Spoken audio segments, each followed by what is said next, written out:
यार इसके मगरमच्छ के आंसू है, भरोसा मत करना इस पर। क्रोकोडाइल टीयर्स है। ये कहावत सुनी है ना? लेकिन ज्यादा इंटरेस्टिंग बात ये है कि ये फ्रेज, ये कहावत शुरू कैसे हुई। अगर इसके ओरिजिन की बात करें तो पहले ये इंग्लिश लैंग्वेज में क्रोकोडाइल टीयर्स के फॉर्म में आया और बाद में ये हिंदी में पॉपुलर हुआ। इसका ओरिजिन एंशियंट मिथ और मिडाइवल स्टोरीज से माना जाता है। एंशियंट मिथ में पहले कई लोगों ने ऑब्जर्व किया कि एक जानवर है जो शिकार भी करता है और अपने शिकार को खाते हुए रोता भी है, यानी कि फेक टीयर्स।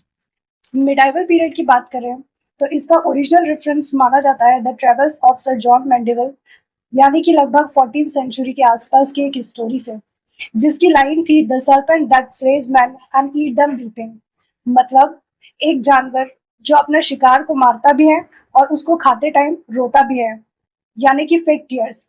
यहाँ से क्रोकोडाइल टीयर्स का बेस क्रिएट हुआ और धीरे धीरे ये फ्रेज क्रोकोडाइल टीयर्स के फॉर्म में फेमस हुआ। अब रेनेसेंस की बात करते हैं। इस टाइम पर कई राइटर्स ने इस कॉन्सेप्ट को अडॉप्ट किया।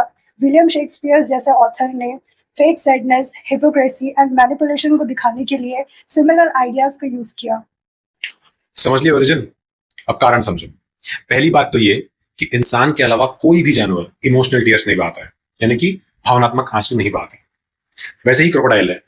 दरअसल होता ही है कि जब क्रोकोडाइल अपने शिकार को चबा रहा होता है ना, तो एक तो उसकी बाइटिंग फोर्स इतनी ज्यादा होती है और एयर प्रेशर इतना ज्यादा होता है उसके मुंह से कि उसके टीयर ग्लैंड जो यहाँ कहीं होते हैं वो दब जाते हैं और आंसू बहने लगते हैं। ठीक है। और दूसरा केस जब उसके आंख से आंसू आते हैं वो ये है कि जब वो बहुत देर तक पानी में बाहर रहे तो उसकी आंखें ड्राई ना हो जाए, इस कारण उसकी आंखों को लुब्रिकेट करने के लिए, गीला रखने के लिए आंसू बहते हैं उसके नीचे।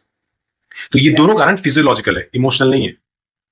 देखा किस तरह से एंशियंट लोगों की एक गलत ऑब्जर्वेशन और मिडाइवल बुक में फेमस हुई एक लाइन आज के टाइम पे एक पॉपुलर फ्रेज बन गया, क्रोकोडाइल टीयर्स, यानी कि मगरमच्छ के